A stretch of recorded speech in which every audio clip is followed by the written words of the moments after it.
دا زما هاوس والا زما سره دا 50 کسان چې کمی په دوی به زه قراردادونه پاس کوم، یو به پاس کم، دو به پاس کم، درې به پاس کم، چې نه کېږي بیا به زه دا خلک روان کړم او د ګورنر هاوس مخې ته به یې کښېنم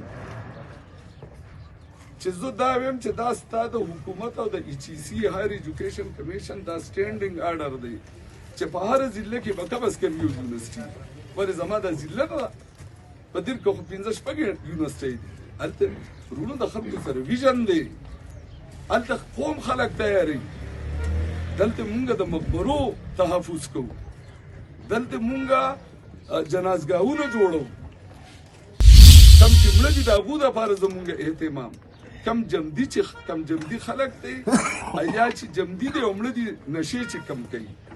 د هغه خلکو دپاره هم زموږ سره څه نشته. په هر ځای کې په تیمرګره کې د منشیاتو دپاره په هسپتال کې باقاعده بلاک شته دی، په سوات کې شته دی، نه په بړخیله کې شته، نه په دې درګۍ کې شته دی،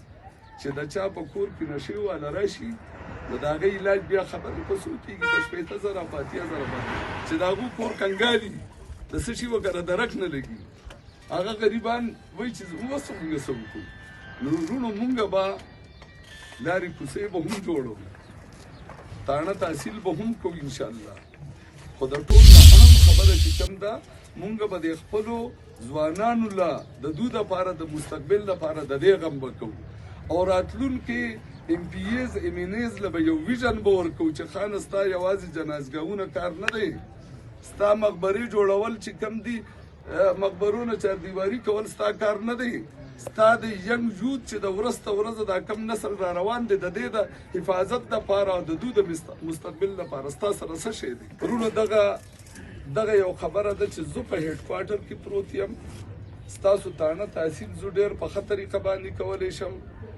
په دغه آفیسز کې چې کوم دفتر ته ځم زما شاګردان پکې ناستي، اوس د افسران د ECs او دا وغیره راځي، زه هم اکثر زما شاګرد دي. نو په الحمدلله دلته که څوک د تاڼه تحصیل خبره کوي نو د تاڼه تحصیل هلته کې زه په مورچه کې ورته ناست یم، ستاسو د تاڼې د تحصیل د خلکو هېڅ نمونه مسله به نه وي، په ټلیفون باندې زه به ورسره ځم هم نه،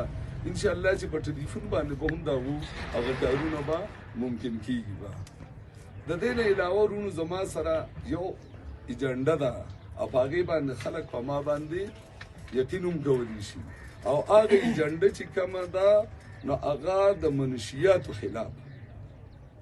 چې ما ټول عمر د منشیاتو خلاف ما جهاد کړی دی او په دغه مورچه کې کښېناستم، زه په هاوس کې یو کس وم، نو یو کس هغه به هغه زما خبره به نه منلي کېدله، دا بیا الله تعالی کو توفیق راکړه دغه ځای ته لاړم، نو انشاءالله خپل هاوس به زه په دې باندې بالم چې منشیات څوک کوي د هغه دپاره به سفارش نه کوو، منشیاتو والا خلک چې کم دی هغه به انتظامیې ته بخوي، د منشیاتو چې څوک کاروبار کوي نو زما د هر یو کس سره به دا ایجنډه وي، اولنۍ خبره ما ته دا کوه په هاوس کې چې ستا په علاقه کې خو څوک منشیات نه خرڅوي، دویمه خبره دا کوه چې تا ECDC ته د هغې مخالف خبره کړې نو ECDC په هغې باندې عمل کړی دی او که نه دی کړی.